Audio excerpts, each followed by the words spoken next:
positive that they're not. No, Yeah.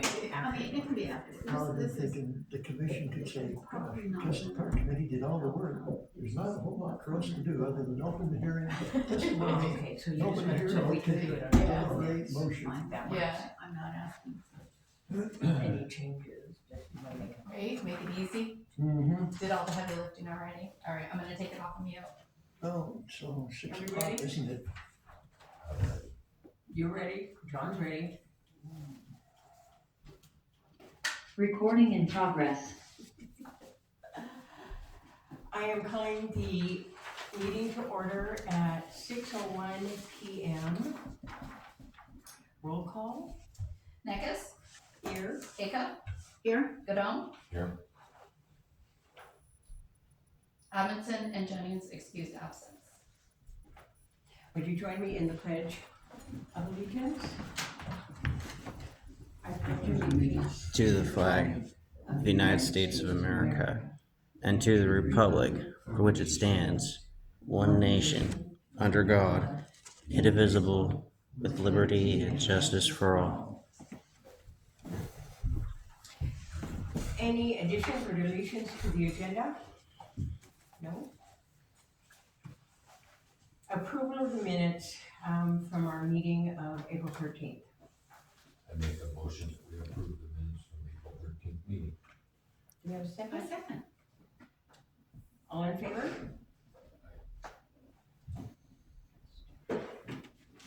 We have now come to C, public hearing for legislative amendment to the Sheridan Comprehensive Plan Recreation Element Case LA 2025-02. And I have a script that I'm just going to use. It'll make it easier. I don't know about for anybody else, it'll make it easier for me. Good evening, my name is Paula. I am the chair of the Sheridan Planning Commission, and I will be presiding over this public hearing. This is the time and place set for the continued public hearing in the matter of file number LA 25-002, proposal to update the 2014 Sheridan Parks Development Plan to be the 2026 Sheridan Parks Development Plan. The proposed amendments bring the 2014 plan up to date for 2026 with 2020 census data. The meeting is now open. It is 6:03 p.m. The public hearing will proceed first with the staff report. After a summary of the proposed amendments and applicable criteria is presented, interested parties are given an opportunity to testify. Any party testifying before the commission must give their name and address for the record. The length of your testimony may be limited to 3 minutes. An issue which may be the basis for an appeal to the Land Use Board of Appeals shall be raised not later than the final public hearing on these amendments. Such issues shall be raised with and accompanied by statements or evidence sufficient to afford this body and the parties to this hearing an adequate opportunity to respond to each issue. At the close of the public hearing, the Planning Commission will deliberate and pass a motion making a recommendation to the City Council. The City Council will conduct a second public hearing on the proposed amendments. At the conclusion of the City Council public hearing, the City Council may either approve with revisions, deny, or take no action on the proposed amendments. If amendments are approved, the City Council will adopt an ordinance that provides an effective date for the amendments. Before we begin the staff report, I must ask a few questions. For the Planning Commission, are there any declarations of conflict of interest or bias by any planning commissioner? Nope. For the audience, are there any challenges as to conflicts of interest or bias related to any member of commission or council? No. Okay, Jim, it's all yours. Okay, thank you. So this is the update of the Sheridan 2014 Park Development Plan. It covers all the parks in the city and some open space. It's not necessarily a master plan of each park, but it does talk about the sorts of things that the Parks and Recreation Committee think would be good additions to each of the parks. So just a little bit of background on page 1. The city has had some sort of a parks document since 1997. And at that time, a fairly rudimentary plan, if you will, was adopted.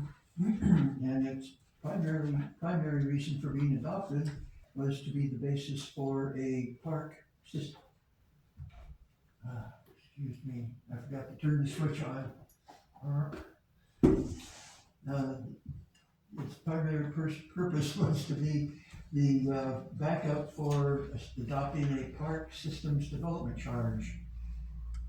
So then in 2014, a bigger and better, so to speak, park development plan was adopted. And now we're 10, 12 years later, and we're updating that 2014 park plan. So this park plan pretty much follows the organization and format of the 2014 plan. We're trying to just make the necessary changes that are necessary and not worry too much about flipping formats and doing different things like that. So the Park and Rec Committee has been working on this since almost this time last year. And I'm still on the first page of the staff report in the background. The Parks Committee met in last year in June, July, August, and September. And then at their January 2026 meeting, February and March, they reviewed the proposed changes page by page. And on March 30th, they did their final review and passed a motion recommending the city council adopt the proposed Sheridan Parks Development Plan. And by recommending that the council adopt it, that also includes recommending that the planning commission accept the plan. I guess is the proper word, because you don't have the authority to adopt it. It's part of the comprehensive plan, and only the city council has the authority to actually change the comprehensive plan. But anyway, the Parks Committee recommends that the Planning Commission pass a motion recommending that the city council adopt the park plan. So I'm not going to go into very much. The second page toward the bottom basically repeats the goals and policies of the park plan. And given that you had a couple of weekends plus this last full week to read through and kind of get familiar with this, again, I'm not going to go into a lot of detail about anything in particular, but if you have questions, let me know. The bottom of page 4 of the staff report is where the statewide goals are listed. And goal number 8 is the recreation goal. It's one of the goals that just hasn't had much emphasis or interest or whatever. It's there, but the administrative rule that was adopted to explain goal 8 mainly talks about state parks. So that would involve the state park department, not cities and counties with their local plans for parks. But anyway, so those are the statewide goals, and the ones that are applicable is goal 1 with citizen involvement, goal 2, which is land use planning, but its main issue is that land use decisions should be made based on factual information and consideration of options and things like that. So there's a lot of factual information in the proposed plan for you to base a decision on, or for the city to base its decision on. So moving on, there is the blurb about the Oregon Administrative Rule and what it says about Goal 8. And so by the time we're on page 7, we're getting to the conclusion. And the conclusion is that the amendments to the Sheridan Comprehensive Plan are consistent with statewide land use planning Goal 1, Goal 2, and Goal 8, as well as the Recreation Administrative Rule. And then the staff recommends that the Planning Commission pass a motion adopting this staff report with its findings and recommend the City Council adopt the proposed 2026 Sheridan Parks Development Plan. And there's an example motion for that recommendation. And then it goes on to list the typical 4 options that the planning commission always has, which is 1, in terms of the staff proposed recommendation, pass a motion adopting the staff report with its findings and recommend council adopt the proposed 2026 Sheridan Parks Development Plan. Or if you want to make some changes, then you can do that. And the motion would be almost the same, but a little different. It would be to pass a motion adopting the staff report with modified findings and or changes to the proposed language, and recommend the city council adopt the modified proposed 2026 Sheridan Parks Development Plan.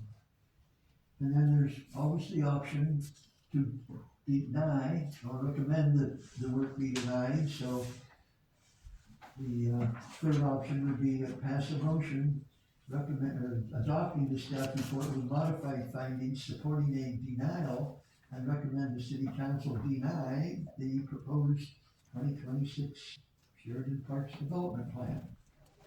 And similar to 3, number 4 is something you always will have as an option. You could continue this series to your meeting in June to get additional information, or if there were a lot of people that were asking for more information and had a lot of testimony that was for and against, and you were needing more information to sort that out, then you could pass a motion to continue the hearing.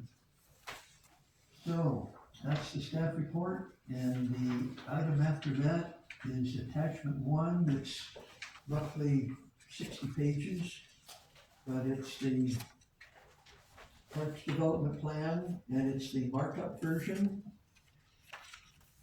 So if you want, just so you can see what the changes are, the changes include, or are shown with new language in bold italics, and language that's being deleted in strikeout, a line through it. And by the time you're reading through that, it's pretty easy to get lost. And so the usual thing with these comprehensive plan and even the zone code amendments is what you see in attachment 2. And attachment 2 has the same cover, but it has, it's what I call the clean copy. It's the language as it would read if all of the proposed changes were adopted. So sometimes you need to read the markup copy to see what's going away and what's new, but then it's like, how do I get that all together? And so then you can flip to the page in attachment 2 that shows what it would read like without all that bold italics and strikeout. So the last thing that I'm going to do is refer to this map. And this is a handout on your desks tonight. This is a map that shows all the city's parks and open spaces and it names them. So the thing I'm going to spend just a couple minutes on are a couple of sites. One is way over on the left side. It's kind of the green, almost square, but a rectangle, called West Main Street Park. And in 2014, that park, in the chapters that talk about each park, was identified as a site owned by the city, but the city at that point didn't know what to do with it. They could have, at that point said, yeah, let's do X, Y, or Z with it, but they just weren't ready to do that. So now the Park and Rec Commission or committee said, yep, we know what we want to do with that. We want it to be a city park because it could have been, 27 acres, I believe. It could have been put up for sale and use the proceeds to do other Park and Rec things with. It could have been retained as open space, just open space. You know, it could have had some small little park like picnic benches and things like that. But with 27 acres, the committee decided, yes, let us refer to it as West Main Street Park. And then the interesting part of it is, it's outside the urban growth boundary, and it's outside the city limits. So the city owns it, that's a good thing. And consequently, to actually have it be developed as a park, the initial steps will be some land use planning items that will come through this commission, and to the city council. So the urban growth boundary, that is the blue dashed line, would need to be expanded to take in that land. And then the city limits would need to be extended to take in that land. And then once it's in the city limits, then the city would have complete control over it. And the current county comp plan map designation that designates it for rural industrial, and the county zoning, which zones it for rural industrial, will go away as part of the city putting it in the urban growth boundary, because we would designate it for public. And then when it comes into the city limits, we would zone it public. And one of the permitted uses in the public zone is a park. And at some point then, the city would be going through a master plan for that 27 acre site to figure out, well, what do we want? Softball fields, little league field, soccer fields, pickleball courts, whatever. And there would need to be a bathroom facility. There would need to be, you know, an irrigation system to water whatever the active areas are. And so there's more planning yet to be done on that part, but because it is where it is, and going back several years, there's been discussion between the youth athletic people in Sheridan and the youth athletic people in Willamina, and this would be a great spot for some kind of shared facility so that kids in Willamina and Sheridan would have a place to do whatever. So that's kind of the story with the West Main Street Park. Then the next one is this one sticking up kind of in the middle top, Orchard Street site, as it's called. The city also owns that. It's basically 10 acres, I guess. And because it is where it is, all right, the train's coming. There's no improved road to it. There's I don't know. Hopefully they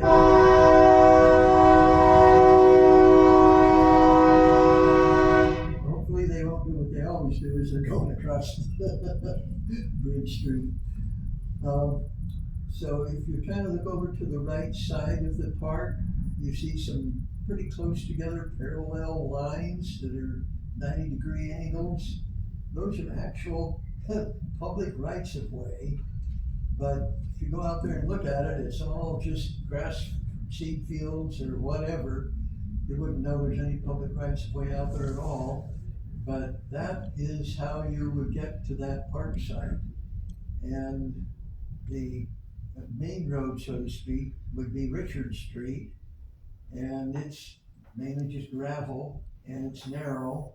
The whole right of way, I think, is only 40 feet, and the gravel surface is, I don't know, 25 feet or so, maybe. But anyway, so, Jim, yes. and isn't Richard Street Mhm. a county road? I don't know for sure. It certainly could be. I think it is. The county tries to maintain it, I'm just saying. Okay. Yeah, there's a lot of cities around, or even big cities like Portland, where you have roads that are not part of the city road system. They're like a Multnomah County road in Portland, or a state highway, And here we have a few roads in the city limits that are county in terms of their maintenance. So Orchard Street site, the park committee decided is so far off in the distance before it's gonna get any roads. And if it's gonna be a park with, play areas and everything, and a bathroom and whatever, it would need public sewer, public water, paved streets, and that's just so far in the future that the committee decided to recommend that it be sold or traded, maybe for some other land somewhere else that would be a good location for a park. And so Orchard Street Park site, Orchard Street site, because it's not a park, is recommended to be sold or traded, and if it's sold, then the funds could be used to buy more parkland at a better location, closer in, or maybe buy recreation equipment or whatever would be needed. So other than that, I guess a newer addition is over on the east end of Jefferson Street, the Jefferson Street Dog Park. It's just the small little triangle of the school district property. So you've got the football field with the track, then you've got a baseball field, and with Jefferson Street on the south and the railroad track on the north, they're coming together, and finally east of the softball field, there's a little leftover triangle, and people in the Parks Committee have been busy in the last couple of years, and they've worked with the school district, and the school district said, yeah, that'd be great if you had that as a dog park.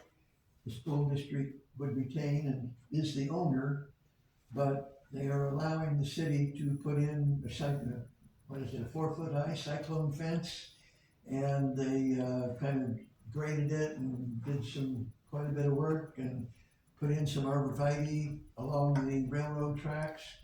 So I'm not sure, but by now I guess it must be a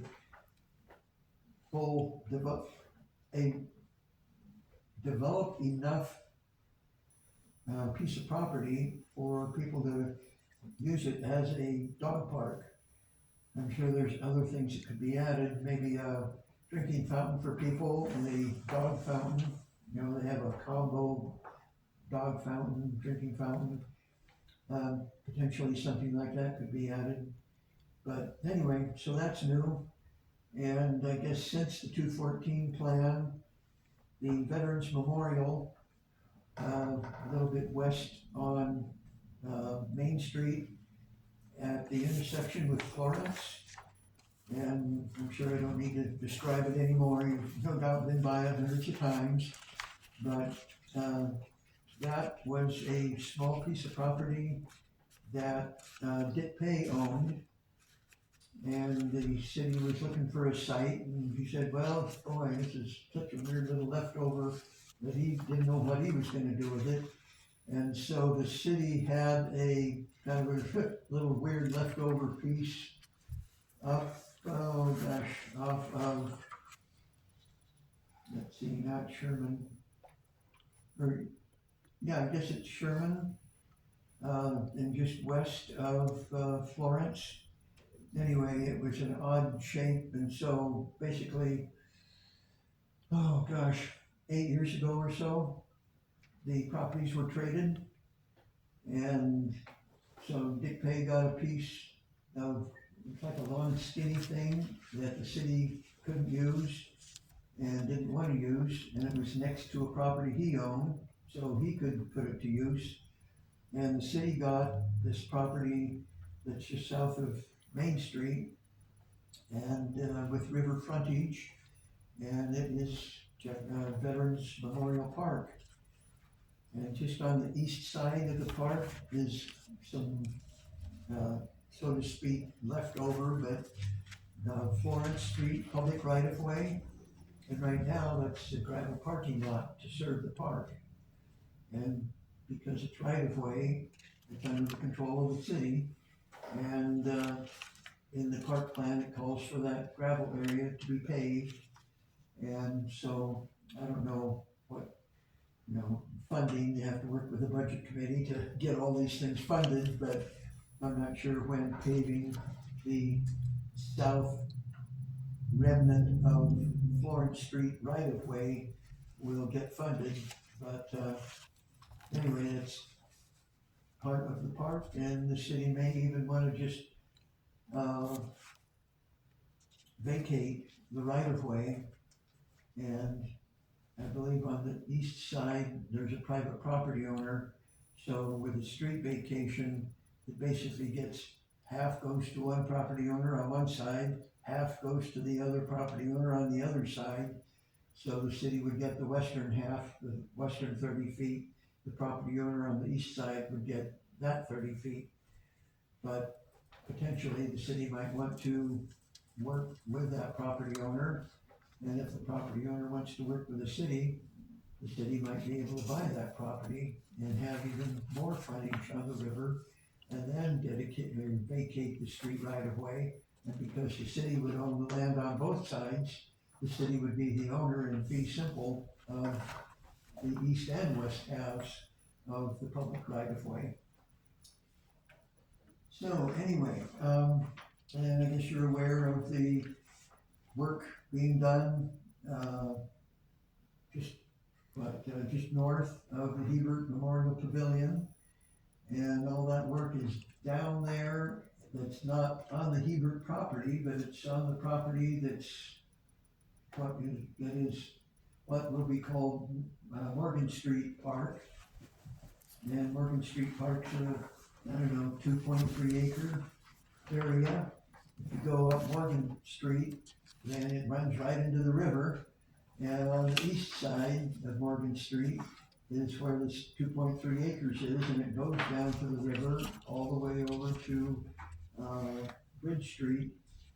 So a small complication, or some people might consider it a major complication, but the building that caved in, what was it, January 31st, like half a dozen years ago, the guy had closed on it Friday afternoon, and then Sunday night, the 31st of January, the roof caved in and hit the floor, and the floor went down to the ground.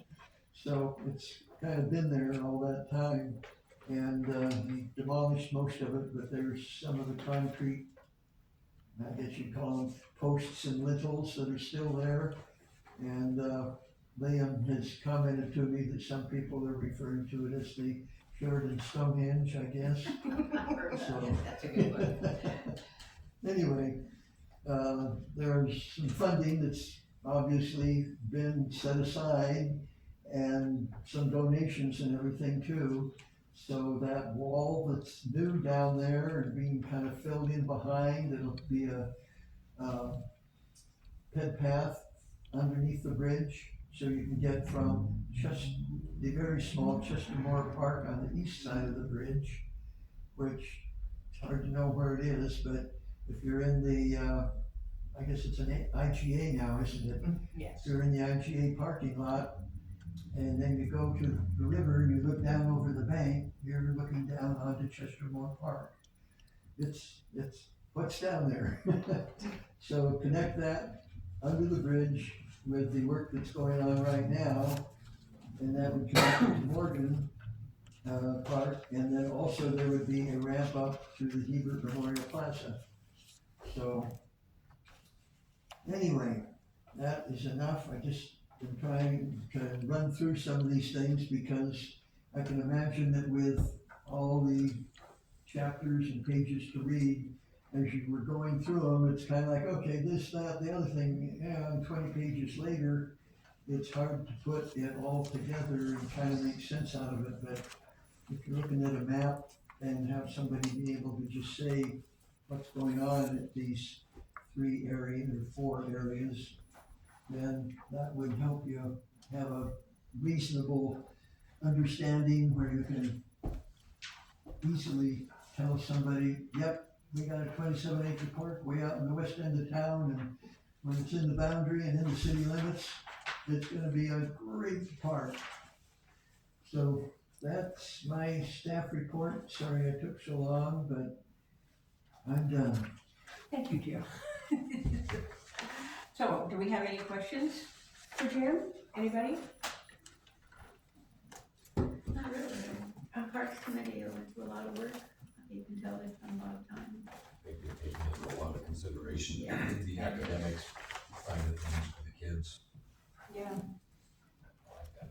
They did, that was what, 6 months work? 6 meetings. At least, yeah. Yeah. Okay, well, I'll accept public testimony regarding proposed legislative amendments. Do we have any? Okay. If there's no further questions from the commission of either staff or the public testimony is now over.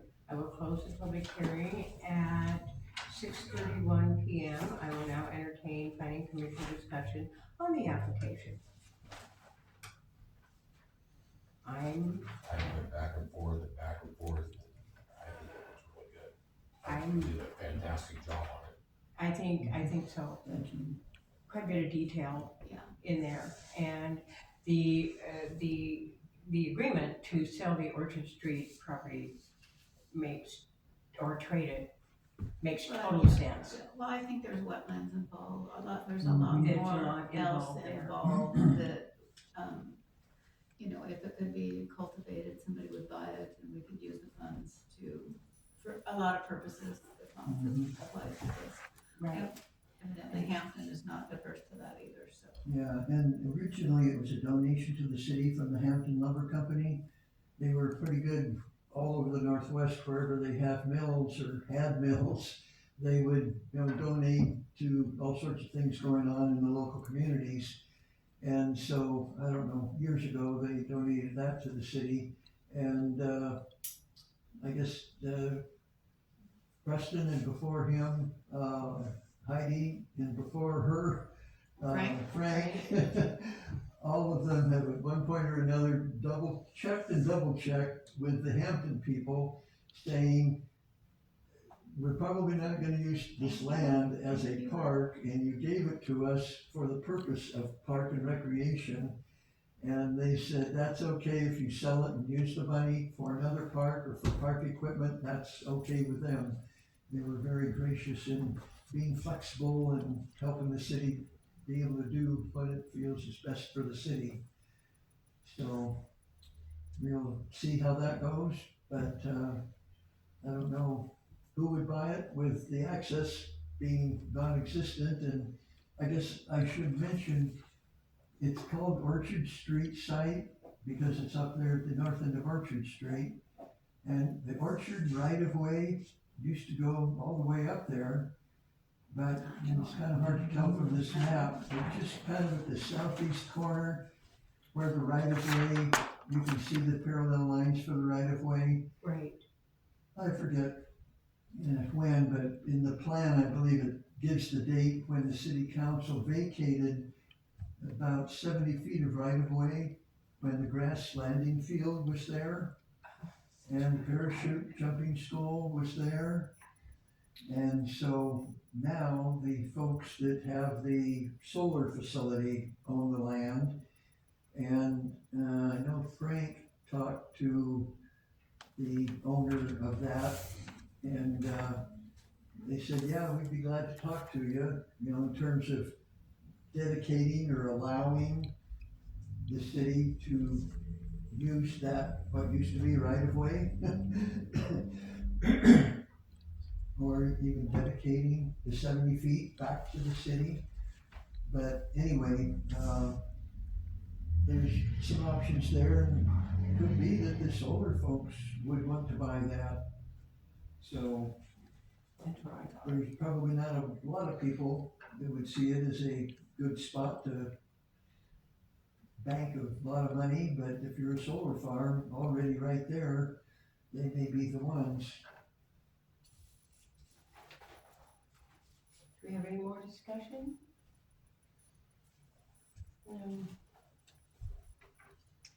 Well, if we don't have any further discussion, the staff recommends that the planning commission pass a motion adopting the staff report. and recommending the city council approve the proposed amendments to the Sheridan Development Code. Do we have a motion? Roxy? I would like to make a motion that we adopt the staff report with its findings as is and recommend the city council adopt the proposed 2026 Sheridan Parks Development Plan as presented. I second. All in favor? Yay.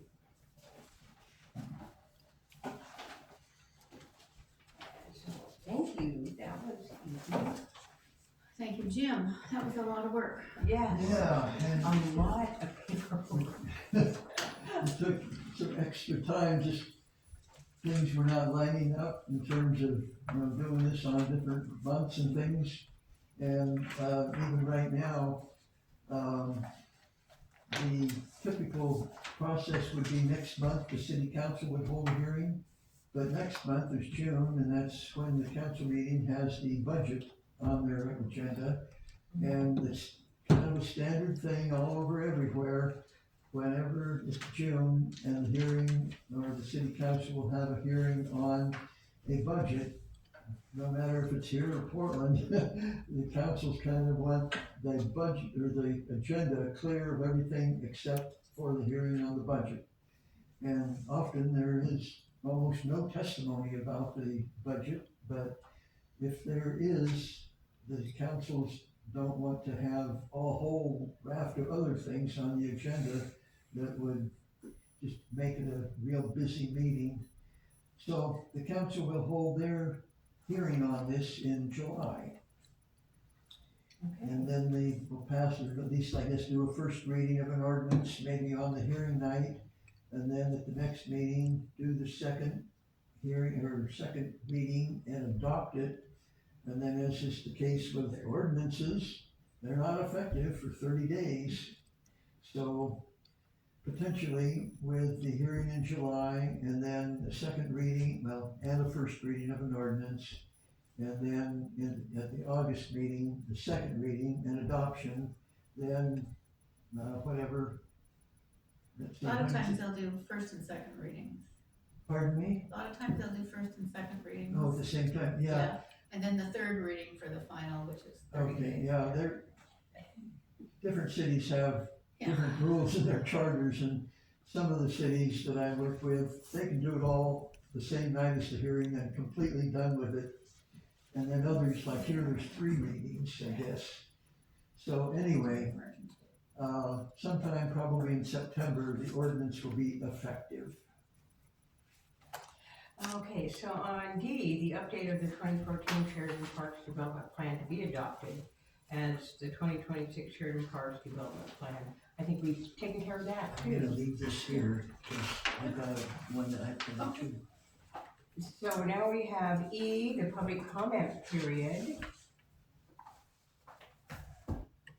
And nobody's here. So now we're down to F, planning commissioner comments, reserved for brief announcements or concerns, which may or may not be added to a future planning commission meeting. Roxy? Now that we've adopted and have sent it to the council. I have a little something I'd like to add, not as part of the amendment or the adoption of the plan, but just my comments. So I realize that we're required to use the population estimates and forecasts for most of master plans, updated Sheridan Park development, planning, comprehensive plans, UGB changes, things like that. However, I pray that the council will remember that this is a much needed updated plan, but more perhaps a wish list. Projections do not take into consideration new FEMA requirements, actual floodplain area within the city limits, loss of economic vitality in Sheridan, the high cost of new construction, and now the documented loss of population in Sheridan. This information is in the PCR zone data and on their website. As far as my research has found, population forecasts do not include these factors, and probably many more. All these conditions will affect population growth. The reality of it is Sheridan is shrinking. The council talks about need for UGB changes. They talk about the reservoir. They acknowledge sometimes the need for updated treatment plant, but they have not addressed the plan for growth, except for parks and recreation. Should growth come to Sheridan, these projects need priority to accommodate the growth that is unjustifiably predicted. Presentation of the updated parks plan is needed and a place to start. Jim has addressed the 3 of the 14 statewide planning goals resulting in changes to the comprehensive plan. However, there are 11 more statewide planning goals that the council needs to address should they require legislative amendments to the comprehensive plan. Unless I've missed something, only the master water plan has been updated as far as our recent master plans. Sometimes I feel we're getting the cart before the horse in updating the parks plan first. Perhaps it was the cheapest one to get updated to start with, but come on, city council, when are you going to look at the big picture? I might comment just in terms of the population projection. Yeah, state law requires, well, let me back up. Going back 50 years ago when the statewide planning program was adopted, each city and county would have to do their own population projection. And kind of on the very first round, a lot of cities went way over in population projections, and it was obvious from a state perspective that, okay, let's see here, Yamhill County, if you add up all the population projections for the 10 cities in Yamhill County is gonna have 500,000 people by 2010, 2020 or something like that. And so, anyway, finally, several years ago, the state, well, let me back up, and also with things like urban growth boundaries, based on population projections that were kind of obvious and sometimes way high to justify a big UGB expansion. Organizations that would oppose, like Thousand Friends of Oregon, or was it Friends of Yamhill County, Friends of French Prairie, and Friends of Marion County, and all the other friends groups around, they would appeal as soon as the population projection was adopted by the city council. And boom, before they got any further along in their UGB or other planning, there would be this appeal of the population projection, and virtually all of the appeals won because the projections were way high, not justified. And so the state said, okay, we're gonna have the State Population Research Center, which is a state agency, but it's housed at PSU. And they're required by this law from several years ago to do an estimate every year for every city and county, just kind of like a little census to see, based on building permits and a bunch of other things, births and deaths and whatever, that as of July 1st, they think that each of the cities have this many people, and they try to coordinate that somewhat with the county so that you won't have like Yamhill County with, once you add up all the cities, looking at 500,000 people or something like that. But so every 4 years, PSU does a population estimate out several, 20 years or more for every city, and then by default every county in the state. And those by law are to be used for planning purposes, and nobody can appeal them. The only appeal is as those numbers are going in to the Population Research Center, if the research center estimates or says, yeah, we're projecting your population and you think it's really low or really high, you could, well, the city or county can appeal to the the Population Research Center. And then they would know what the concerns are and would presumably adjust it up or down, or maybe just leave it the same. But none of this individual citizens, none of the pro-growth state home builders appeals, none of the Thousand Friends appeals. It's all done factually based on population forecasting methods. So that's where we, for this park plan, got those numbers.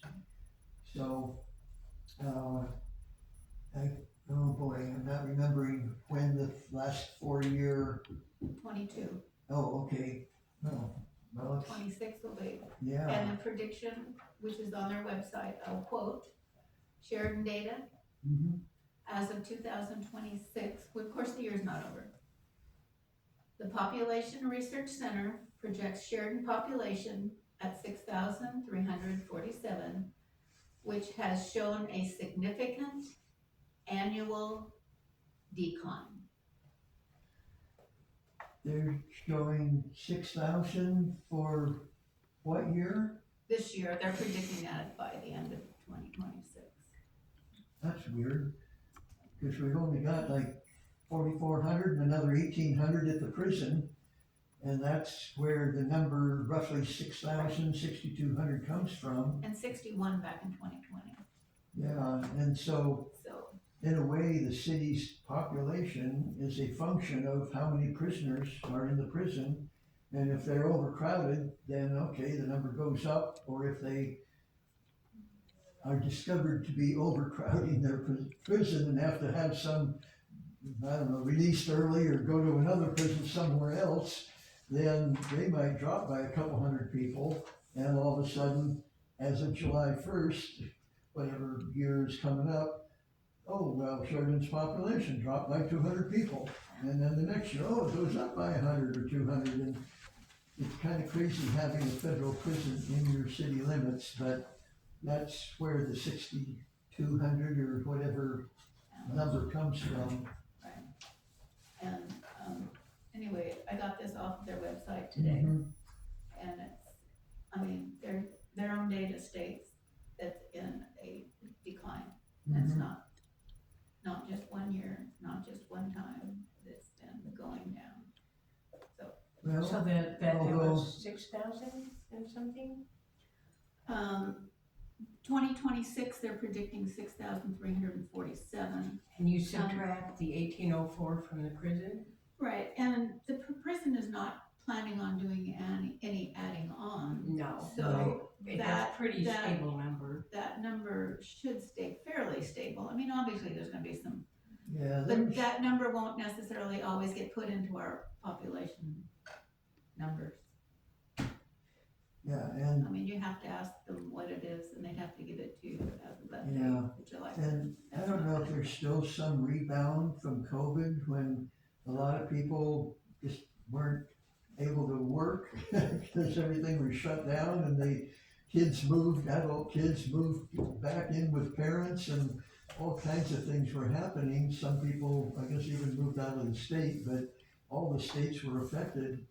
And so with to me, there's been some new dwelling units created. The apartments on Sheridan Road have come online, and there's, I guess, people in those. There's this little 18 space mobile home park also out on Sheridan Road that's finally going to get under construction. And there's the subdivision out on, By a lot. yeah, But that's not gonna happen for a while. I don't. Don't hold like- your breath on that one. Yeah, Yeah. really. What we've got is active work on the Grant Street 42 unit apartments. That's Mhm. active work. They started the manufactured home construction and they haven't done anything for several months. Nothing has moved on it. So I don't know what the Yeah, part of that status is. got held up because there's a 10-inch water main in Sheridan Road and a 10-inch water main in Jefferson. And as they get out to the east, they're not that far away. They're And not to 10 fight inches. fires and have good, fire flow. Is that happening? So anyway, the city had a project they had to get okay from the railroad, which probably took That was the loop project. at least Yeah, a it's half the a year, if not a full year. But they've got the okay from the railroad, they have bored under the railroad, they have connected the two lines, and now the looping system provides excellent water pressure and volume.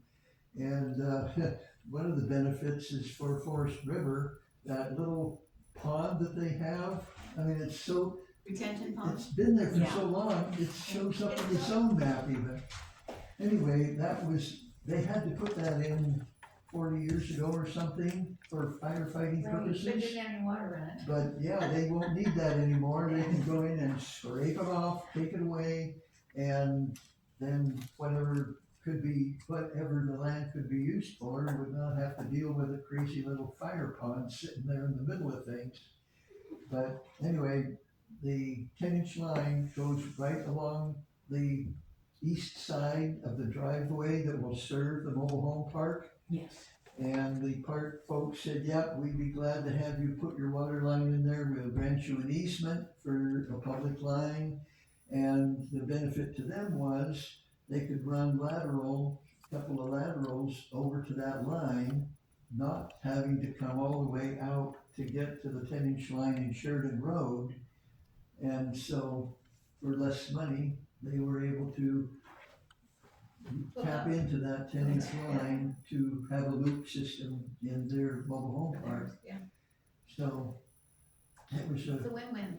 a good thing to have happen, and kind of the timing, I don't know, I guess they had to wait quite a while for the city to get everything done that it had to do, and then get the pipe in and all the stuff you have to do So to they should get a start water pretty pipe soon. that's 10 inches and has a lot of pressure in it, constructed and inspected and, Paid for. yeah. Wasn't. That's kind of important. So, anyway, there's and there's that little, on Sherman, kind of north of the city park, there's that little 6 or 7 unit apartment that went in there. I didn't even know about that. I didn't either. Well, it didn't come before us. No, it was just a Probably site They just got a development permit and review. did building, yeah. Informative, Yeah. so, yeah. Anyway, that's in, and so, before I left the city, there was a subdivision up at the north end of Bridge Street, that kind of vacant, whatever it was, 15 acres. Yeah. And a guy that's a developer from McMinnville got a subdivision approved, and nothing's happened with that, so I don't know, but the city has had some subdivision approvals, and the developers have had whatever problems, and nothing's happened. Well, that property on the end, at the end of North Bridge Street is got the bottom, I think almost the whole bottom acre of that Wetlands. property is wetlands. Right, yeah, they knew that when they bought it. Yeah, yes, and they did. figured they included that in their plan, so they had no development down there. Right. They would have to put in a fairly big culvert for Bridge Street to go and start going up the hill. But, I don't know, I guess, depending, the property is R2, so it was the smallest 5,000 square foot lot size. The R1 is 7,000, so they were able to get a lot of 5,000 square foot lots, and with it being R2, there could even be apartments up there, or townhouses. So, I don't know, maybe with the housing situation the way it is, the developer is kind of rethinking how to get some more units up there, and is gonna come back in with a revised subdivision. I don't know, but generally they don't come back with a plan for fewer units, it's more units, because that's what we need. Okay, thanks, Roxy.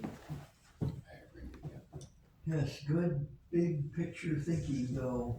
That's one of the things that sometimes it's easy for city councils to have the things on their agenda and be busy every single meeting. And if they don't take a little breath and back off at some point in the year, like in January or February, and have a goal setting or a long range planning session, it's, you know, they just never get to Spin the their point wheels of is what they're thinking doing, a spinning their real wheels. 20-year horizon. It would be nice to have more of our infrastructure, Sheridan Road, considered taken seriously with the growth and the traffic on Sheridan Road growing. And Yeah, It and was a it's priority, but that Right. got changed. pretty much always, it just comes down to dollars and cents, Right. and there's always more demands than there are dollars to fill them. And when you're at the local level like here, you say, good heavens, sure, Sheridan Road needs to be repaired, fixed, even, you know, widened a bit. And, oh, okay, well, what's the cost? 2, 3, I don't know, 4 million or something? more like 12. Oh, But we okay. had a city manager that was a good grant writer and was good at looking at those That kinds of things. getting grants for that. Yeah. Yeah, If they And got it's grants, 12, it it might be because She did. apparently the council has wanted to underground the power and Yeah, telephone lines, yes. which is really expensive because it's not just digging a trench out there to put those lines in, it's the connection to every single house. Yes. And all those houses have the overhead, you know, span wire to the overhead lines in the right of way. Well, it's gonna be underground and you come up, so you gotta get rid of everything that's there electrical at the dwelling or at the apartment building and underground it. So, yeah, it's nice to have things underground, but if you don't have the money to do it, it's gonna be a long wait. The road will just get worse. So, I'll let Mike talk. yeah, so thank you for the comments. Yes. Because that kind of big picture thinking can sometimes get more than just a couple other people understanding that, oh, yeah, I hope so. maybe that would be something for the council if they want to address it. But hopefully something will happen with the new looped water line and the disappearance of the fire pond. That will open up the potential for Forest Some River to do additional- something, yes. or for them to lease space to some other company that would come in and do whatever. Yeah, because that's industrial, that's, What we need is we need more business. pardon? We need more business. We do. Yeah, we need more business, well, we, We're losing business. well, we 5 years have that I've been here, it's been a lot of. a lot of business, well, since I moved here in '85, a whole bunch has been lost, a whole bunch has been lost. But I'm noticing it even more now, there's hardly any traffic anymore in town. Except on Sheridan Road. It's, they don't wanna be driving on the roads, that's it, yeah. Yeah. And it's like, oh gee, nothing's going by on Main Street and drive down Bridge Street and it just, the other day going to the bookstore, it was like, it's dead. Mm-hmm. Except for the Yeah. construction and. Well, thank you, everybody. It was good to see you. Oh, and, Jim, thank you so much. Jim. I Yeah. appreciate it. I don't know, maybe there'll be another item that sometime in the future I'll be assigned and I'll be back and say Yes. hello. So do I hear a move I to think we'll adjourn? be here. Pardon? I think we'll be here. Yeah, I think we'll be here. I hope we'll be here. I hope I'll be here. I make a motion, we adjourn. I second that. All in favor? Done. The meeting was adjourned at 6:59 PM. Yay, way to go, people. We did this in an hour. Good, I told my wife I'd be out an hour and a half at least. Recording stopped.